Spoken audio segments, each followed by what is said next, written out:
All right, this is the bonus section where Adam Carolla gets to talk to me and hopefully sell more books, and we continue to make some ad-lib progress in your book sales to really highlight what it's about. The name of the book is Everything Reminds Me of Something, Adam Carolla. Adam, advice, answers, but no apologies. And you have everything from random listeners, fans of yours who wrote you questions, to celebrities like Ray Romano who wrote you questions. Who gave you the idea for the premise of this book?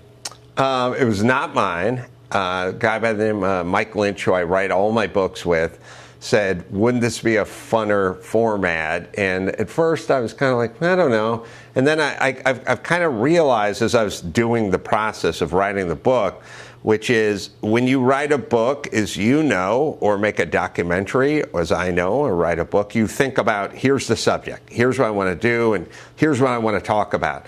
This was a way to have someone go, other people go, I want you to think about this. And then I'd go like, I never thought about that. And then you're forced to kind of get out of your box a little and think about questions and problems that weren't necessarily things you would have written about. And that's what makes this one a little bit interesting. So, Adam, since you're not going to get invited currently to a think tank, you make every day your think tank. Yes. My opinion only, it's because of your unique life experience. You had a, I would say, unorthodox upbringing. You had a blue-collar job after blue-collar job, who very appreciated the white-collar job and wonder if this is indeed work. Pioneered your own podcast. All that leads to life experience. It gives you a unique perspective to be the Socrates of your generation, just from your life experience. Do you like my summation?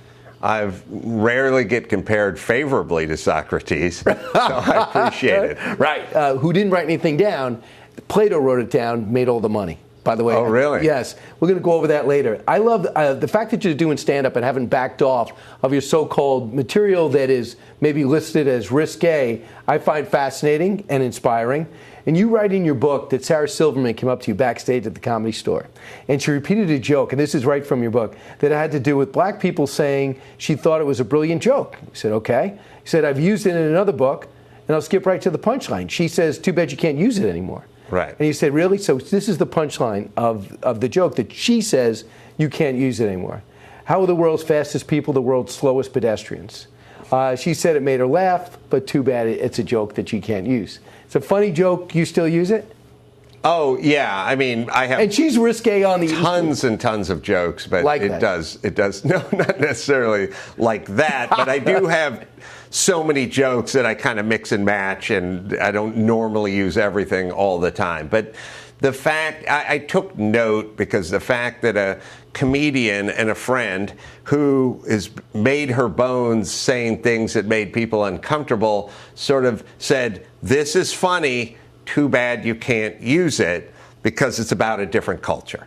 And I thought, wow, that seems like the opposite of what we're here to do, you know, as comedians. I don't feel like you go, I can't speak of this, you know, or I can't speak of that. That's your job as a comedian, is to go, whether it's your mother-in-law or your mother-in-law or his or her mother-in-law, I get to talk about it because I'm on stage with a microphone. Have you had it happen yet where people say, I'm a little offended by that remark? Because I know a lot of people do stand-up, maybe not at your level, and people get offended in the audience. Do you find that people that come to a comedy club are looking for that, or are they also judging you up there?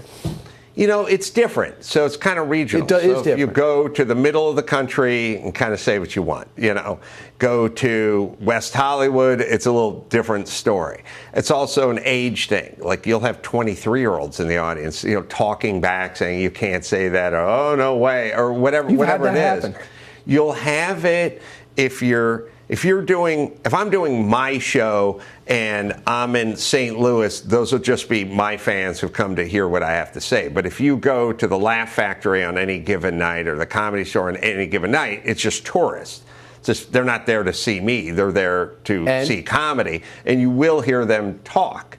And they're perfectly comfortable with saying, like, no. I mean, could you imagine being 23 and Rodney Dangerfield's on the stage and he starts in on a joke, and you're like, hey, Rodney, no, I don't think so. Yeah. Don Rickles is a little bit over the edge. I find you a little bit nasty. Right. Right. Could you, just the notion that you could dictate anything, it's really, just all the sanctimonious sort of douchebaggery that we've, and we've also, it is the self-esteem movement. We raised these kids telling them they were great, they were perfect, their opinion was valid, and now they go to the show and they think they can, conduct the band with their own invisible baton. Which is interesting because growing up for you, no one ever told you were great, so therefore you had to develop your own self-esteem, if I remember your past books. Yeah, and I never really developed it. I just was like, hey, here's what you do, here's what you don't do what you do,